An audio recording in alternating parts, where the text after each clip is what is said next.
고린도전서 6장 12절에서 20절 말씀 제가 봉독하겠습니다.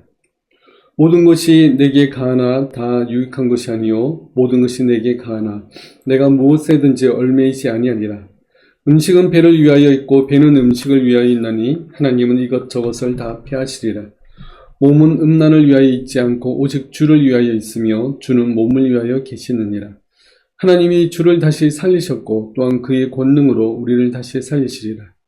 너희 몸이 그리스도의 지체인 줄을 알지 못하느냐? 내가 그리스도의 지체를 가지고 창녀의 지체를 만들겠느냐? 결코 그럴 수 없느니라.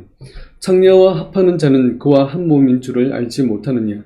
일렀을 둘이 한 육체가 된다 하셨나니 주와 합하는 자는 한 영이니라. 음행을 피하라. 사람이 범하는 죄마다 몸 밖에 있거니와 음행하는 자는 자기 몸의 죄를 범하느니라. 너희 몸은 너희가 하나님께로부터 받은 바 너희 가운데 계신 성령의 전인 줄을 알지 못하느냐. 너희는 너희 자신의 것이 아니라 값으로 산 것이 되었으니 그런즉 너희 몸으로 하나님께 영광을 돌리라. 아멘. 오늘은 음행을 피하라 라는 말씀으로 우리 함께 말씀을 살펴보겠습니다. 바울은 고린도 교회의 총 10가지 문제에 대해서 지적합니다. 첫 번째는 분쟁에 관한 내용이었습니다. 그리고 두 번째는 음행에 관한 문제였는데 특히 근친상간의 문제였습니다. 세 번째는 소송하는 이 소송의 문제였습니다. 오늘은 네 번째로 음행의 문제 중에서도 부도덕한 성관계의 문제를 다루고 있습니다. 두 번째나 네 번째나 다 다루고 있는 점은 모두 음행의 문제입니다. 두 번째 문제는 이제 근친상간에 대한 문제였다면 오늘은 음행 중에서도 창녀와의 성관계의 문제를 다루고 있습니다. 고린도 교회는 5장에서 근친상간의 문제에 대해서는 그 죄를 지은 교인에 대해서 출교시키지도 않고 아예 모른 척을 했습니다. 그래서 근친상간과 같은 문제에 대해서 교회가 아무 행동을 하지 않는 것에 대해서 지적하는 그런 내용이었습니다. 그러나 오늘 본문에 나오는 문제는 교인들이 창녀와 성관계를 맺는 것은 죄가 아니라고 주장하는 그들의 입장이 문제라는 것을 이야기합니다. 이 당시 고린도에서는 어떤 큰 잔치가 있으면 그 잔치가 끝날 때 창녀들을 불러서 그들과 동침하는 것이 그들의 문화였습니다. 그리고 고린도 교회의 남성들도 문화적으로 용납되는 것은 죄가 아니라고 지금 주장을 하고 있는 겁니다. 그래서 오늘 본문은 그들이 주장하는 주장에 대해서 바울이 반박하며 지적하는 그러한 내용을 담고 있습니다.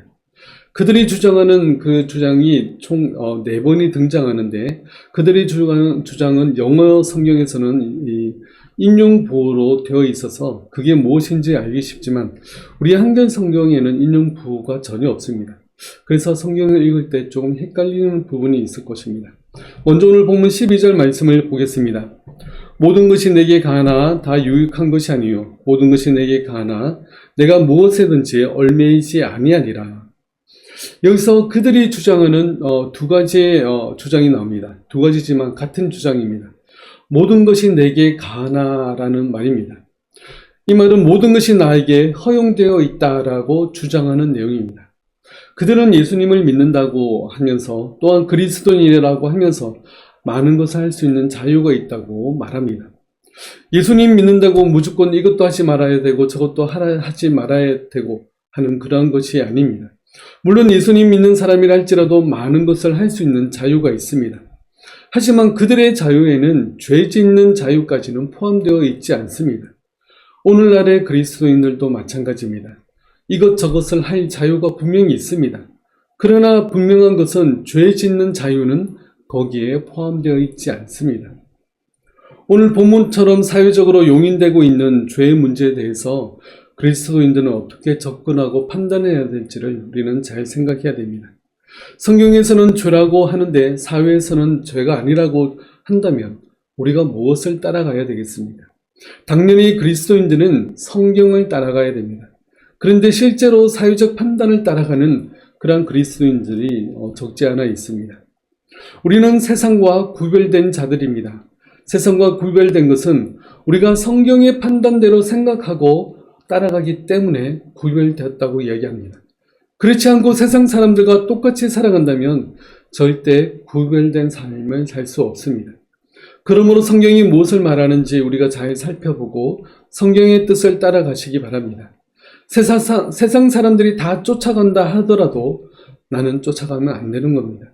세상 사람들이 다 그것은 죄가 아니라고 주장한다 할지라도 성경에서 죄라고 한다면 우리는 그것을 멀리 해야 되는 것입니다. 하나님의 백성들이 따라야 할 길은 바로 하나님의 뜻입니다. 하나님의 뜻대로 살아가기를 소망하는 저와 여러분들 다 되시길 바라겠습니다. 13절과 14절 말씀을 보겠습니다. 음식은 배를 위하여 있고 배는 음식을 위하여 있으나 하나님은 이것저것을 다 폐하시리라. 몸은 음란을 위하여 있지 않고 오직 주를 위하여 있으며 주는 몸을 위하여 계시느니라. 하나님이 주를 다시 살리셨고 또한 그의 권능으로 우리를 다시 살리시리라. 아멘. 그들의 또 다른 주장이 여기에 또 등장합니다. 그것이 무엇이냐면 음식은 배를 위하여 있고 배는 음식을 위하여 있다라는 내용입니다. 어떻게 보면 너무나 당연한 이야기입니다. 음식은 입을 통해서 몸에 들어가 몸을 유지하는 그런 에너지들을 공급합니다. 또한 배는 들어온 음식을 소화시켜서 영양분을 온몸에 전달하는 역할을 합니다. 그런데 이건 문자적인 의미이고 이 속담에서 말하는 내용은 몸과 영혼은 분리되어 있다고 주장하는 것이 그 밑바닥에 깔려 있습니다. 그래서 이 속담의 속내용은 몸은 몸일 뿐이다 라는 내용입니다. 그러니까 창녀와 관계를 맺는다 할지라도 몸이 죄를 지을 뿐이지 우리 영혼과는 별개의 문제라는 것이 바로 여기 그들이 주장하는 이 속담 안에 담겨져 있습니다. 이 생각의 배경에는 그 당시 유행했던 영지주의의 영향이 있습니다. 이들은 몸과 영혼을 구분하면서 죽어서 천국에 가는 것은 우리의 영혼이지 우리의 몸은 땅에서 썩어지기 때문에 이 우리의 몸은 영혼에 영향을 미치지 않는다고 주장합니다. 그래서 그들은 덧붙여 이야기하기를 하나님께서 이것저것을 다 폐하시리라 라고 말합니다. 이 말은 하나님께서 장차 음식도 폐하시고 우리의 몸도 폐하신다는 그런 말입니다. 어차피 없어질 것들이기 때문에 중요하지 않다는 뜻이 바로 이 말인 것입니다. 그러나 바울은 이에 대해서 분명히 반박합니다. 바울이 반박하는 첫 번째 반박은 몸은 음란을 위하여 있지 않고 오직 주를 위하여 있다라는 말입니다. 창녀와 관계를 맺는 것은 음란의 죄입니다. 예수님은 여자를 보며 음란한 마음을 품는 것도 음란의 죄라고 말씀하시는데 창녀와 관계를 맺는 것은 오죽하겠습니까? 우리 몸은 오직 주를 위해서 존재합니다. 우리 몸 자체가 구별되고 거룩한 존재입니다. 그래서 15절처럼 바울은 이야기합니다. 15절 말씀을 보겠습니다. 너희 몸이 그리스도의 지체인 줄을 알지 못하느냐? 내가 그리스도의 지체를 가지고 창녀의 지체를 만들겠느냐? 결코 그럴 수 없느니라. 우리 몸은 그리스도의 지체입니다. 지체란 생체의 각 부분을 이야기합니다. 우리 몸은 예수님의 몸의 일부입니다. 그렇다는 것은 우리 몸이 곧 그리스도의 몸이기 때문에 우리 몸으로 죄를 지어서는 안 됩니다. 우리 몸은 주를 위해서 존재한다고 분명히 말씀합니다. 그렇다면 우리 몸은 주님을 위해서 사용되어져야 됩니다. 우리가 몸으로 짓는 여러 가지 죄들이 있습니다. 오늘 지금 여기서 이야기하는 음행이 바로 그 대표적인 죄입니다. 음행은 결혼과 관계 외에 맺는 모든 성관계를 다 포함해서 이야기합니다. 그리고 과식도 몸에 짓는 죄의 한 종류가 될 수 있습니다. 우리 몸은 하나님이 주신 것이기 때문에 우리가 건강하게 우리 몸을 잘 관리해야 됩니다. 또한 스스로 신체의 일부를 절단하거나 자살하는 것 역시 우리 몸에 대하여 짓는 죄입니다. 우리 몸은 그리스도의 지체임을 우리는 항상 기억해야 됩니다. 그래서 몸으로 죄를 짓지 않도록 힘써야 함과 동시에 우리 몸으로 하나님께 영광을 돌리도록 우리는 힘써야 되는 것입니다. 바울이 반박하는 두 번째는 우리 몸이 다시 살아날 것이기 때문에 몸으로 짓는 죄 역시 심각하다는 것을 주장합니다. 14절 말씀을 다시 보겠습니다. 하나님이 주를 다시 살리셨고 또한 그의 권능으로 우리를 다시 살리시리라. 하나님께서 예수님을 3일 만에 다시 살리셨듯이 마지막 날, 그 종말의 때에 우리 모든 죽은 자들의 몸이 다시 부활하여 살아날 것입니다. 그래서 우리 영혼과 몸이 완전히 하나가 되어서 그 다음을 살아가게 될 것입니다. 죽으면 몸은 땅에 묻히고 썩어지고 없어지고 마는 것이 아니라 다시 살아날 몸이라는 것입니다. 그렇기 때문에 우리의 몸으로 짓는 죄 역시 그대로 우리 몸에 새겨지고 남게 되는 것입니다. 그러므로 우리 몸으로 죄를 짓지 않도록 우리는 정말 조심해야 됩니다. 사탄은 항상 우리가 죄를 더 편하게 짓도록 우리를 유도합니다. 그리고 심각하지 않는 죄는 죄가 아니라는 식으로 합리화하도록 만드는 것이 사탄입니다. 그리고 사회적으로 용인되는 것은 죄가 아니라고 계속해서 부추깁니다. 그런 사탄의 방식에 넘어가지 않도록 우리는 주의 깊게 우리 주변을 잘 살펴봐야 됩니다. 그리고 아무리 사소한 죄라도 그런 죄에 빠지지 않도록 우리는 힘써야 되고 죄에 내 생각과 마음을 내어주지 않도록 힘써야 됩니다. 그래서 더욱 정결한 하나님의 백성이 되도록 더욱 힘쓰는 우리 모두가 되길 바라겠습니다. 바울이 반박하는 세 번째 내용이 있습니다. 그것은 창녀와 합하는 자는 창녀와 한 몸이 된다는 그러한 말입니다. 16절과 17절 말씀을 보겠습니다. 창녀와 합하는 자는 그와 한 몸인 줄을 알지 못하느냐. 일러스되 둘이 한 육체가 된다 하셨나니 주와 합하는 자는 한 영이니라. 아멘. 그들은 주장하기를 창녀와 합하는 자는 몸 밖에 있기 때문에 죄가 되지 않는다고 주장합니다. 그러나 사람은 누구든지 그와 관계를 맺으면 한 몸이 되는 것입니다. 창세기 2장의 가정을 이루는 일에 대해서 하나님이 말씀하십니다. 이러므로 남자가 부모를 떠나 그와 그의 아내와 합하여 둘이 한 몸을 이룰지로다. 아멘. 한 남자는 한 여자를 아내로 맞이하면서 가정을 이루고 둘이 한 몸을 이룹니다. 마찬가지로 창녀와 합하는 자는 둘이 한 몸이 됩니다. 그렇기 때문에 창녀와 관계를 맺는 것 역시 내 몸 안에 죄를 짓는 것이 되는 것입니다. 그리스도인들도 그리스도 안에서 한 몸이 된다고 말씀합니다. 로마서 12장 말씀에 보면 이렇게 말씀합니다. 이와 같이 우리 많은 사람이 그리스도 안에서 한 몸이 되어 서로 지체가 되었느니라. 아멘. 믿는 자들 역시 그리스도 안에서 한 몸이 되어 서로 지체가 되었습니다. 그래서 주와 합하는 자는 주와 한 영과 한 몸이 됩니다. 우리 모든 믿는 자들은 그리스도 안에서 한 몸이 되었습니다. 우리 몸 중에 한 부분이 아프면 몸 전체가 아픈 것을 우리가 경험하지 않습니까? 새끼손가락 하나가 아파도 온몸이 그것을 느끼고 아파합니다. 오늘날 교회 안에서 힘들어하고 아파하는 그런 우리의 지체들이 많이 있습니다. 그들의 아픔을 교회들이 느끼고 함께 아파하고 또 그것을 위해서 함께 기도하고 다시 회복할 수 있도록 힘써서 도와야 됩니다. 그것이 바로 교회가 할 일입니다. 오늘날은 서로 모른 척 하는 게 미덕인 그런 시대가 되었지만 그러나 교회는 달라야 됩니다. 서로 지체라면 다른 지체가 아파하는 것을 가만히 두고 볼 수만은 없습니다. 예수님의 마음을 가지고 또한 긍휼히 여기는 마음으로 다른 지체들을 도와줄 수 있는 우리 모두가 되시길 바랍니다. 그래서 바울은 이렇게 반박한 후에 강력하게 명령하는 그런 내용이 나옵니다. 바로 음행을 피하라 라는 명령입니다. 18절 말씀을 보겠습니다. 음행을 피하라. 사람이 범하는 죄마다 몸 밖에 있거니와 음행하는 자는 자기 몸의 죄를 범하느니라. 아멘.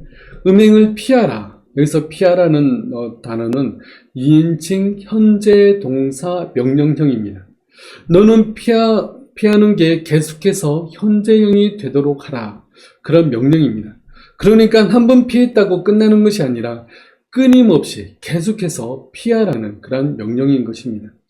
신자들의 몸은 그리스도와 연합되어 있다면 이 부도덕한 성관계나 음행으로부터 계속해서 도망쳐야 됩니다. 나는 믿음이 장성한 사람이기 때문에 어떠한 유혹도 이겨낼 수 있다라고 자만해서는 안 됩니다. 성경의 명령은 피하라입니다. 우리는 무슨 수를 써서라도 이 음행에서 도망쳐야 됩니다. 디모데 후서에서도 말씀합니다. 또한 너는 청년의 정욕을 피하고 주를 깨끗한 마음으로 부르는 자들과 함께 의와 믿음과 사랑과 화평을 따르라. 아멘. 바울이 그의 제자 디모데에게 하는 권면도 같은 권면입니다. 정욕을 피하라.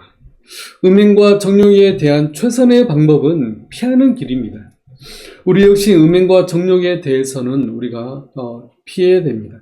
시선을 두지 않도록 우리가 노력해야 되고, 소리를 듣지 않도록 우리 귀를 막아야 되고, 발이 가지 않도록 발을 돌려야 되며, 생각이 나지 않도록 다른 선한 것들로 우리의 생각을 채워야 됩니다. 적극적으로 피해야 됩니다.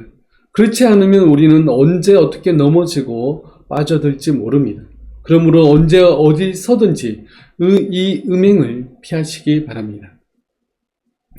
세상의 원리에 대해서 말하는 그들의 네 번째 주장이 18절에 나오는데 18절을 다시 한번 보겠습니다. 음행을 피하라. 사람이 범하는 죄마다 몸 밖에 있거니와 음행하는 자는 자기 몸의 죄를 범하느니라. 아멘. 그들의 주장은 사람이 범하는 죄마다 몸 밖에 있다는 속담입니다. 그래서 그들이 행하는 이 음행은 죄가 아니라고 주장하는 거죠. 그러나 바울은 분명하게 반박하기를 음행하는 자는 자기 몸의 죄를 범한다라고 분명히 말하고 있습니다. 지금 우리가 놓치지 말아야 할 것은 바울은 세상 사람들에 대해서 말하고 있는 것이 아니라 교회 안에서 일어나고 있는 일들에 대해서 말하고 있습니다. 하나님을 아버지라 부르며 예수님을 구주라 부르는 자들이 짓는 죄들에 대해서 지적하고 있습니다. 아무리 세상에서 합법이라 할지라도 그것을 그대로 교회 안으로 들고 들어와서 이것은 세상에서도 죄가 아니라고 하기 때문에 우리도 죄가 아니라고 해야 된다고 말하는 그러한 주장을 해서는 안 됩니다. 그렇게 하는 것은 하나님의 법보다 세상의 원리를 더 크고 중요하게 생각하기 때문에 이런 일들이 일어납니다. 하나님의 뜻대로 살기를 소망하고 그렇게 살기 위해 힘써야 됩니다. 아무리 세상의 원리가 달콤해 보여도 거기에 넘어가서는 안 됩니다. 우리가 그 점을 잘 생각하고 항상 고민해야 됩니다. 그러면서 그러한 주장을 한 그들에게 마지막으로 말합니다. 19절과 20절 말씀입니다. 너희 몸은 너희가 하나님께로부터 받은 바 너희 가운데 계신 성령의 전인 줄을 알지 못하느냐. 너희는 너희 자신의 것이 아니라 값으로 산 것이 되었으니 그런즉 너희 몸으로 하나님께 영광을 돌리라. 아멘. 우리의 육적인 몸은 성령님이 거하시는 성전입니다. 그리스도를 나의 구주로 영접한 모든 이들에게는 성령님이 그 몸 안에 내주하십니다. 우리 몸은 성전이기 때문에 하나님이 기뻐하시는 일과 하나님의 영광을 위한 일에 쓰일 수 있도록 우리는 힘써야 됩니다. 그래서 바울은 로마서 12장에서 이렇게 말씀합니다. 그러므로 형제들아 내가 하나님의 모든 자비하심으로 너희를 권하노니 너희 몸을 하나님이 기뻐하시는 거룩한 산 제물로 드리라. 이는 너희가 드릴 영적 예배니라. 너희는 이 세대를 본받지 말고 오직 마음을 새롭게 함으로 변화를 받아 하나님의 선하시고 기뻐하시고 온전하신 뜻이 무엇인지 분별하도록 하라. 아멘. 우리가 드릴 영적 예배는 우리 몸으로 하나님이 기뻐하시는 일들을 하는 것입니다. 그저 주일 예배 드리는 것으로 우리의 예배가 끝난 것이 아닙니다. 우리는 우리의 몸으로 하나님이 기뻐하시는 일들을 하기 위해서 우리는 매 순간마다 힘써야 되는 것입니다. 직장에 다니며 일하는 것 역시 하나님이 기뻐하시는 일들이 되도록 우리는 힘써야 됩니다. 직장에 일하면서도 정직하게 일하며 또 다른 사람을 살리는 일에 힘써야 됩니다. 또한 봉사하며 이웃을 도와줌으로 말미암아 그리스도의 사랑을 나타낼 수 있어야 되는 것입니다. 내가 몸으로 하는 모든 일들이 다 하나님이 기뻐하시는 일이 되도록 우리는 생각하고 노력하고 힘써야 됩니다. 이것이 바로 우리가 드릴 영적 예배인 것입니다. 영적 예배자가 되어 하나님께 칭찬받는 우리 모두가 되시길 바라겠습니다. 또한 우리는 예수 그리스도의 피값으로 말미암아 산 존재가 되었습니다. 그렇기 때문에 내 몸은 내 것이 아니라 예수 그리스도의 것입니다. 내 몸의 주인은 바로 주님이십니다. 그렇다면 주인의 뜻에 합당하게 우리의 몸을 사용해야 됩니다. 그래서 우리는 우리 몸으로 항상 하나님께 영광을 돌려드리는 것에 대해서 생각해야 되는 것입니다. 어떻게 하면 하나님께 영광이 되는지를 항상 생각하고 고민하는 저와 여러분들 되시길 바라겠습니다. 그것이 소극적으로는 바로 이 음행을 피하는 것이 될 것이며 적극적으로는 하나님의 영광을 위한 일을 하도록 힘쓰는 일이 될 것입니다. 이를 위해서 우리가 항상 고민하고 생각하고 실천하는 우리 모두가 됩시다. 우리 몸으로 하나님의 이름을 높이며 하나님이 기뻐하시는 일들을 행하는 우리 모두가 되시길 바랍니다. 말로만이 아니라 실제 행동으로 실천하는 우리 모두가 됩시다. 우리 몸으로 행하는 일이 어떤 때는 죄가 되고 어떤 때는 하나님께 영광이 됨을 기억하고 더욱 하나님께 기쁨이 되기 위해서 힘쓰고 애쓰는 우리 모두가 되시길 바라겠습니다. 기도하겠습니다. 우리 몸으로 하나님께 영광을 돌리라는 그런 말씀처럼 우리가 우리 몸으로 주의 이름을 높이며 하나님께 영광이 될 수 있도록 도와주옵소서. 우리 몸으로 죄를 짓는 것이 아니라 우리 몸으로 그 세상의 원리와 세상의 죄악들을 받아들이는 것이 아니라 하나님의 뜻과 말씀을 기억하고 그 뜻대로 순종하며 살아갈 수 있는 저희들 될 수 있도록 도와주옵소서. 그리하여 세상과 구별되고 하나님의 영광만을 나타낼 수 있는 우리 몸이 될 수 있도록 주님 함께하여 주시옵소서. 지금은 십자가 위에서 우리의 모든 죄를 사하신 주 예수 그리스도의 은혜와 우리를 사랑하시되 끝까지 사랑하시는 하나님의 사랑하심과 성령님의 함께하심과 위로하심이 오직 우리 몸으로 하나님께 영광 돌리길 원하는 우리 모든 성도들 머리 위에 지금부터 영원토록 함께하실지어다. 아멘.